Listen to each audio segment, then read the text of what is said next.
welcome back to another episode of Leading Your Church. I hope you're having a good Christmas season as we prepare for a brand new year. I know in our church there's a lot of things going on, a lot of things to attend, a lot of small group parties, a lot of activities, different things going on at church. So sometimes it's hard to feel like we can catch our breath. But today I want to talk a little bit about something that helps us prepare for the new year.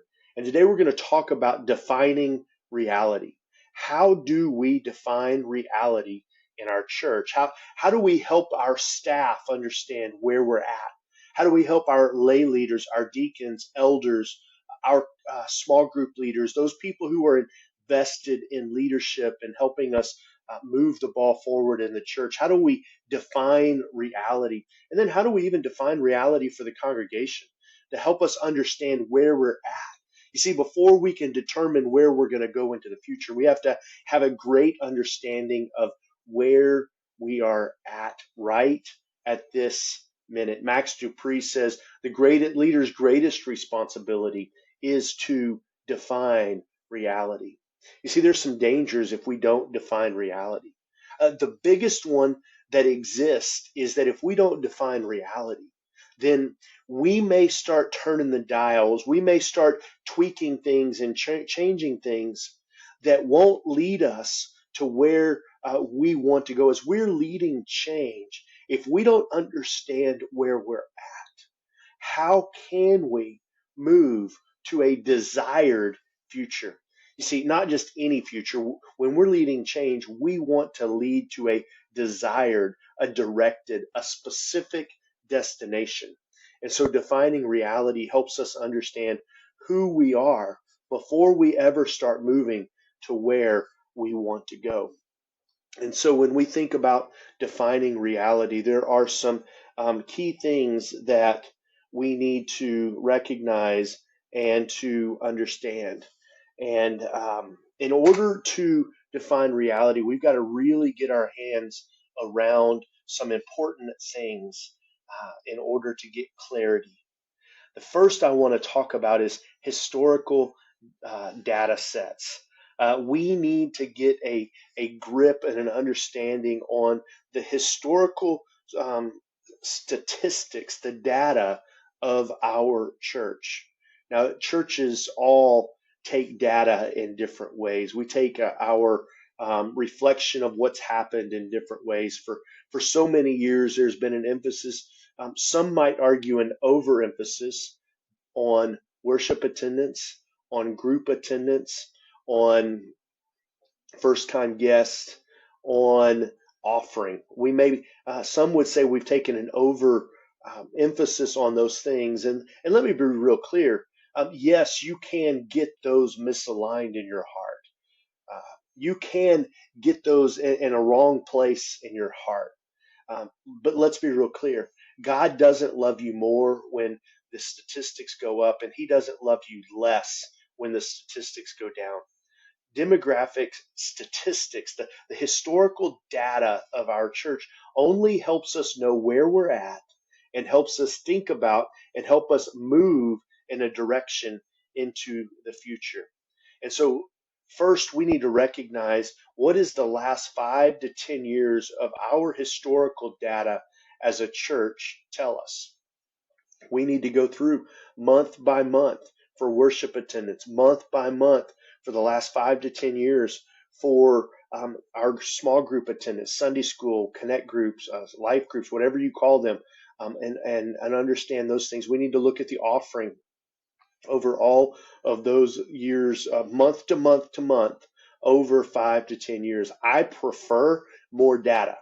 When I'm looking and trying to assess where we're at, I want to recognize more data. Now, 10 years is a long time, and you're going to see some shifts.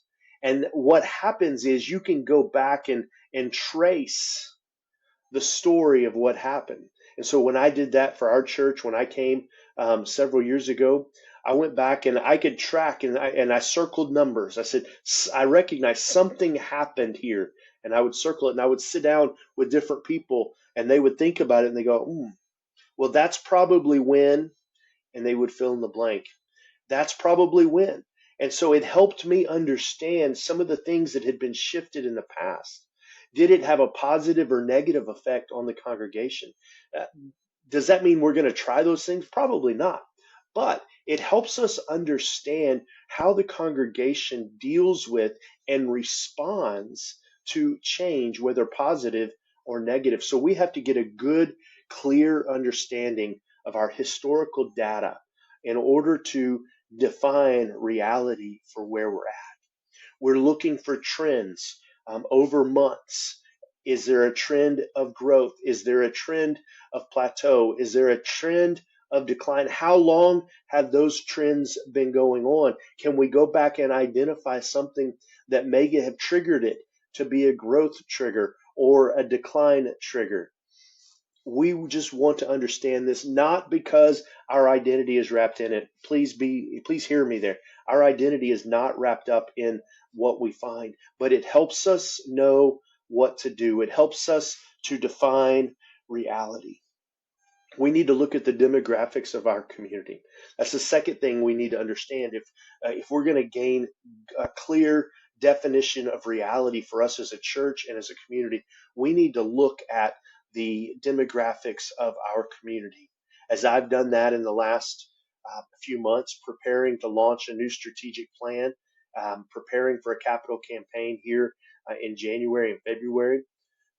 I've learned in 5 miles of our church, we have 12,406 people that live within 5 miles of our church. That helps me know who we are. It helps me know how many of us there are.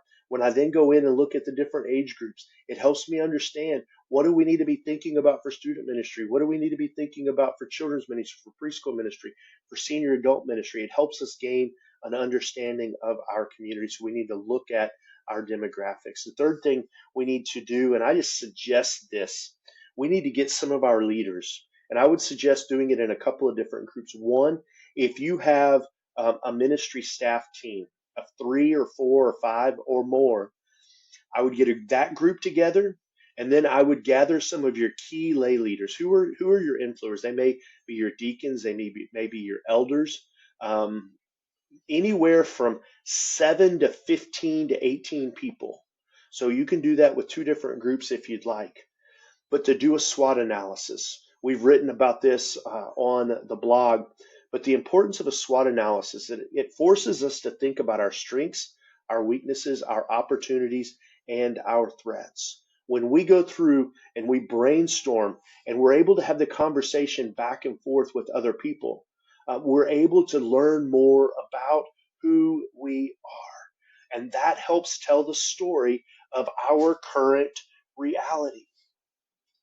And then the last thing I would say here about defining reality, how do we do it? We've got to ask good questions. Pastor, I would encourage you, don't be satisfied with a casual understanding of your church. You need to find people you can sit down around a meal table and ask good questions. You may not get to eat much because you may be jotting down a bunch of notes, but you need to ask good questions. When you sit down with people and you begin to think through, what do you see for our future? What do you think's been a hindrance for us? What is a place that we could take new ground? Is there anything in our community that they need that we could help touch and be a part of? And ask other people to see what they see. You see, leaders see more than other people, and leaders see things before other people. But how do we do that? By asking good questions and listening to what other people have to say. And then we can take that and put that tapestry and put it all together. What are some challenges to defining reality? Well, the most obvious one, when you're looking at leading change, especially if you're in a plateau or a decline, not everyone wants to define reality. Not everyone wants to see a clear picture of who you are today. You see, a lot of people in your church may have a picture that's been etched in their mind for the last 20 years of who you are as a congregation. And if you were to ask them, you say, who are we?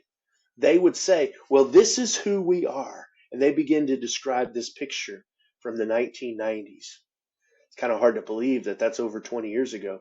But that's the picture that's etched in some of their minds. And they just simply don't want to see the current reality. You see, part of that is because maybe they're part of the holdup. Maybe they're part of the blockade that's keeping the congregation from moving forward. And they're just not comfortable moving into the unknown. They're not comfortable moving away from that. They're not willing to give up the things that it would cost to be able to move forward. And so some people just aren't ready to move forward and to define current reality. But I just want you to know, Pastor, ignoring reality is not an option. If you ignore reality, the problems will only get worse. If you can't clearly define and create a picture and a story of where your church is, if you ignore that, then that rut's only going to dig deeper. And it's only going to, the congregation's only going to become more sedentary where you are. Moving forward will become more and more challenging. The last thing I want to say about defining reality today is that oftentimes, and we have to be careful of this as leaders, oftentimes we have assumptions that are in our mind. We have assumptions about the people of our church. We have assumptions about the past of our church. We have assumptions about our community, assumptions about our community leaders. We have assumptions about the people that live right around our church. We have all of these assumptions. And the reality is, most of them are only partially true. And so, if you're going to define reality, you need to make a list of the assumptions you're making about your congregation. Our people are good at this. Our people won't do that. Our people are this. Our community doesn't like this. And make a list of these assumptions that you've made about your church and about your community and about your volunteer leadership base. Write these down, good or bad, but these assumptions will create a gridlock in you being able to lead forward. Because the truth is, even your best assumptions about the people in your congregation, about your community, about the leaders in your church is probably only partially correct. You see, it's probably not until you see it in black and white, till you see it in writing, that you begin to recognize that, oh, hold on, that may not be true. And when you go through the list, you can ask, you can look at it. Is this true about us as a church? Is this true? And then start asking other people. Go ask your spouse, do you think this is true about our church? Do you think these are true about our community? Then widen the circle. If you widen the circle and you'll ask people that'll be honest with you, be willing to accept the fact that they may not agree with your assumptions, even if you're right. They just may not agree with you. And that's okay. Because what you're doing, if you encourage people to think about these assumptions, you're encouraging them to think about what's true and what's not true about your congregation. And reality is, you can't go anywhere until you start thinking about what's true about where you are right now. That's what defining reality is all about. The great leader Jack Welch, he said, the abilities to see the world as it really is and not as you wish it were. Face reality and then make the right decisions based on that reality. The truth is, many of us as pastors, unfortunately, we are seeing the world as we wish it were.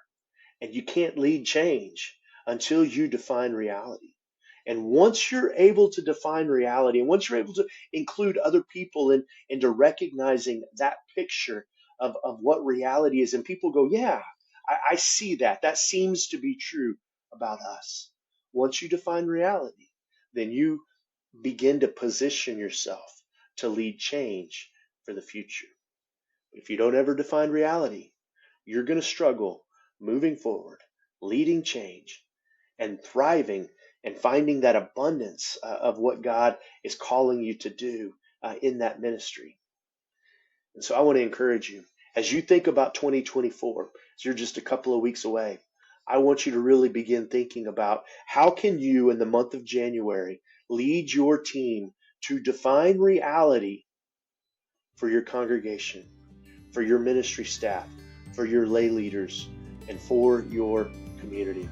When you do that, put those story pieces together, and then you'll be ready for a 2024 that is beginning to be primed for your congregation to see change. You don't go through the hard work, and you're probably going to leave yourself stuck in a deeper rut, and you're not going to be able to move forward. I'll see you next time on Leading Your Church.